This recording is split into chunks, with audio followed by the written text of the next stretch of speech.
একটু একটু টুকরি চলে যেতে হবে। একদিন আল্লাহ তো আগের মধ্যে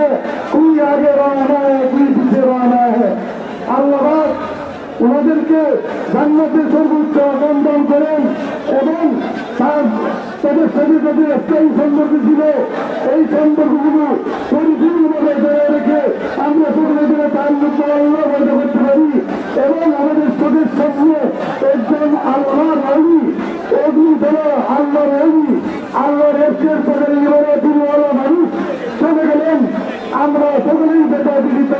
আল্লাহ যেন ওনাকে জান্নাতুল ফেরদাউসের উচ্চতা দান করেন এবং আমরা সকলকেই ওনাকে প্রধানকে অনুসরণ করে চলার তৌফিক দান করেন এবং শেওড়া মাদ্রাসা সহ ওনার পরিবারের সকলকেই এই সেবা আগমনকে আল্লাহ